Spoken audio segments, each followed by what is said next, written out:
Estamos viviendo un momento complejo en la política en el mundo con el surgimiento de movimientos populistas y movimientos nacionalistas que están haciendo a un lado a los partidos tradicionales, los partidos de centro y a los partidos liberales. Yo quiero agradecer que nos haya tomado esta videollamada Juli Minoves. Él ha sido ministro, ha ocupado distintos cargos en el Principado de Andorra, ha sido ministro de Desarrollo Económico, de Relaciones Exteriores y ha sido presidente de la Internacional Liberal en 2 ocasiones. Juli Minove, gracias por tomar esta videollamada. Tengo razones para estar preocupado o me estoy preocupando en exceso, pero estoy viendo una situación en que los electores en aquellos países que pueden votar se vuelven extremistas y los dictadores en países como Rusia se vuelven más poderosos y piensan incluso que pueden invadir un país vecino. ¿Es una situación que debe preocuparnos? Sí, claro que sí, debe preocuparnos. Estamos muy lejos de aquellos años 90, donde parecía que, como decía Francis Fukuyama, era el fin de la historia, ¿no? Y que la democracia liberal había vencido en el mundo. Pues no, evidentemente la historia no se acaba y la historia continúa y, desgraciadamente, pues estos personalismos en la política, el deseo pues de dominar y creer, de hecho, en el poder más que en el compartir el poder, ¿no? Ha llevado a muchos políticos en Europa a populismos, a compartir ideas que creíamos que estaban ya finiquitadas y que han vuelto a renacer. Y ha hablado usted de Hungría, por ejemplo. Hungría es un caso interesante porque es un país miembro de la Unión Europea y tiene un gobierno reelegido muchas veces por el pueblo húngaro, cuyo primer ministro, el señor Orbán, por ejemplo, pues hace unos años declaró que él quería una democracia iliberal. ¿Y qué quiere decir una democracia iliberal? Cuando tienes que poner un adjetivo a la democracia, algo hay que no funciona, ¿no? De hecho, una democracia iliberal no es una democracia. Una democracia se entiende como pues, poder votar, poder ser elegido y durante el tiempo en que uno ejerce el poder que le han conferido los ciudadanos, pues consultar, respetar los derechos humanos, respetar la libertad de expresión, etcétera, ¿no? Y estas democracias controladas es un primer paso, como hemos visto, por ejemplo, en Rusia, haya unos regímenes autoritarios y en este caso, como en el caso de la invasión de Ucrania, beligerantes, ¿no? Donde se ve ya todo lo que hay detrás, ¿no? Estas ideologías y también una impunidad del poder, ¿no? En que pues llegas a un punto en que como puedes hacer todo y nadie te dice nada, pues lo haces todo y una guerra pues ya es el sumum. También en un intento, ¿no? Lo hemos visto en otros casos, hace años en Argentina, ¿no?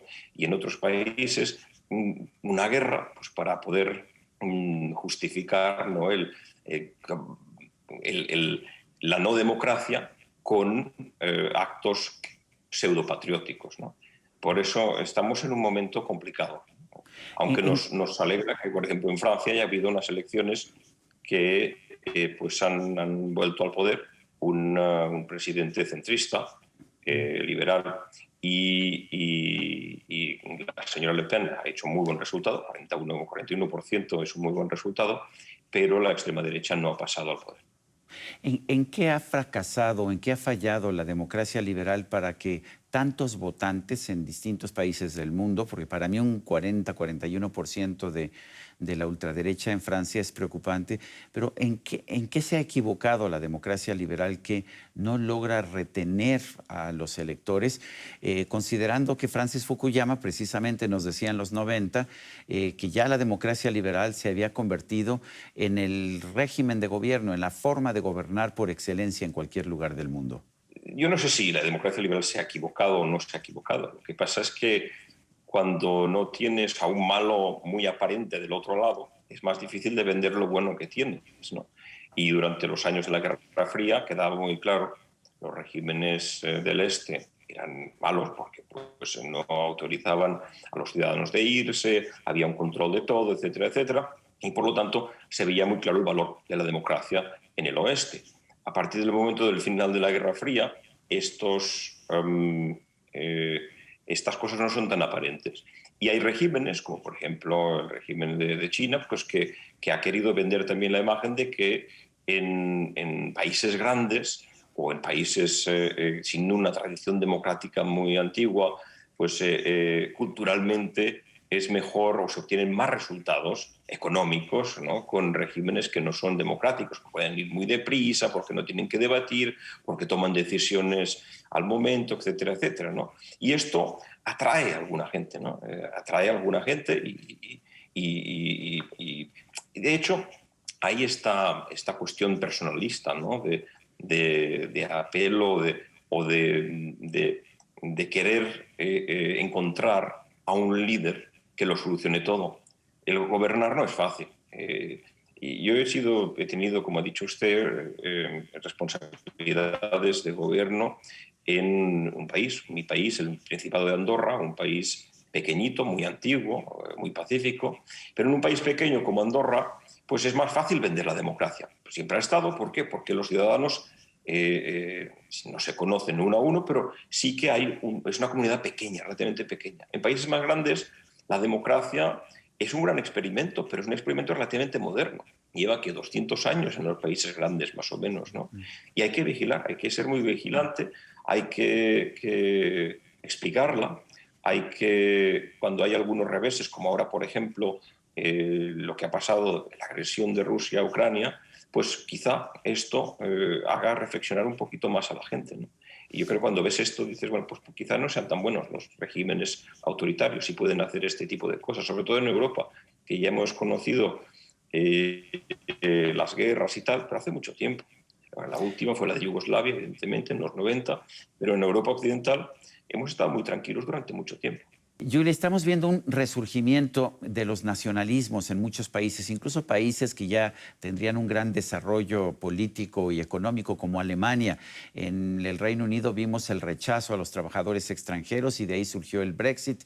En Alemania hemos visto también un rechazo a los trabajadores extranjeros.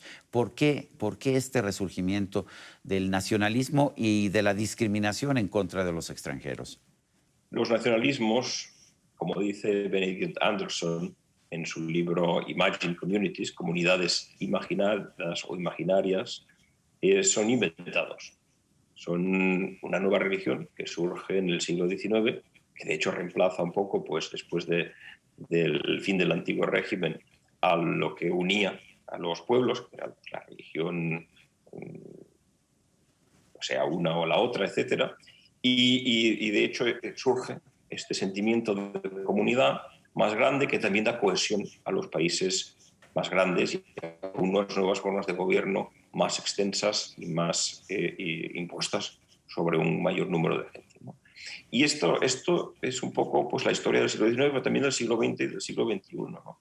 No es que resurjan nacionalismos, es que es un fenómeno que va, yo creo, unido y consustancial con la época moderna. Y, por lo tanto, lo que tenemos que hacer, pues, es mirar de que el nacionalismo no sea una ideología que vaya en contra de los valores democráticos, sino que en los nacionalismos que se han creado o que existen, los valores democráticos sean, pues, parte de ese sentimiento que une a la gente en una nación específica. Yo muchas veces, cuando estaba en Naciones Unidas y hacíamos o hablábamos de democracia, etcétera, tiene que sentir unas raíces, sentirse unidas a sus conciudadanos, pero no de forma excluyente. Y también yo creo que los políticos a veces lo explicamos mal, ¿no? Porque es muy fácil, cuando una cosa no va bien o no te ha salido bien la decisión política y tal, apelar al patriotismo, apelar, si está usted a favor de la nación, está conmigo. Pues no, mire usted, esto no tiene que ser así, ¿no? La democracia, y yo creo que los liberales tenemos que irlo explicando un poquito mejor, no se va con el nacionalismo. La democracia, el nacionalismo, tiene que llevar la democracia como parte integrante suya. Y ahí yo creo que es donde tenemos que trabajar un poquito más. Hemos visto en las últimas décadas cómo el término liberal, que siempre se refirió a quienes amaban la libertad, quienes defendían la libertad, se utiliza cada vez más para defender posiciones de gobierno que en realidad limitan las libertades individuales. ¿Por qué está ocurriendo esto y qué se puede hacer? Bueno, porque se ha identificado el liberalismo con aquello que se llama el neoliberalismo, ¿no? El liberalismo, de hecho, si se lee el manifiesto de Oxford del año 48, que es la constitución fundacional de la Internacional Liberal, y después los manifiestos sucesivos, incluso el que se adoptó en 2017 en mi país, en Andorra, es una ideología abierta, que respeta los valores de la democracia, que justamente quiere también en las sociedades dar empuje a un rol para el Estado, para el gobierno, en educación, en salud, etcétera, ¿no? En aquellas cosas que llevan a la igualdad de oportunidades, como decía Alexis de Tocqueville, ¿no? Igualdad de oportunidades, que no significa igualdad absoluta, pero tampoco significa el neoliberalismo de campe quien pueda, ¿no? Y ahí yo creo que ha habido una confusión de términos. ¿Qué es ser liberal? ¿No? Mucha gente dice, los liberales es lo que quieren, lo de Adam Smith, ¿no? De la mano invisible, que no se toque a nada y que haga todo el mercado. Pero eso no es así. Incluso Adam Smith, muy poco conocido en todos sus escritos, hablaba de una necesidad moral dentro de la sociedad, etcétera, ¿no? Y ahí yo creo que es donde el liberalismo se malentiende como un laissez-faire. El liberalismo no es un laissez-faire, es una ideología de gobierno donde se tiene en cuenta el rol del Estado y donde se quiere dar el máximo de libertad dentro, evidentemente, de un marco que lo permita y que permita y dé la igualdad de oportunidades a todos los ciudadanos.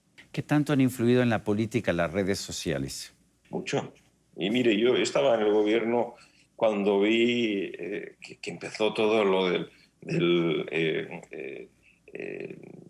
Twitter y etcétera, etcétera, y estaba en activo y vi un cambio impresionante, ¿no? Esto lo viví de cerca, porque antes, pues, críticas y las respuestas y tal venían por canales más tradicionales, o bien por la prensa tradicional, los periódicos, etcétera, las respuestas también. Y luego, en un momento, pues todo cambió. Ha habido un cambio importantísimo y yo creo que incluso ha asustado a algunos políticos y tal. Y entonces, claro, delante de esta reacción masiva importante, inmediata en las redes sociales, también el político quizá a veces tiende más a querer dar razón en lugar de liderar, ¿no? O seguir más a la corriente que hacer lo que yo creo que un político tiene que hacer, que es liderar, explicar y a veces ir en contra de la opinión del momento, ¿no? Para llegar a la opinión general del bien común. Juli Minoves, expresidente de la Internacional Liberal en 2 ocasiones, gracias por tomar esta videollamada. Un placer y mucha suerte en México con toda su política. Gracias. Y a usted, amigo, que hace posible este programa al escucharnos y vernos, se lo agradezco también. Esto es todo por hoy, pero no se lo olvide. Nos vemos la próxima.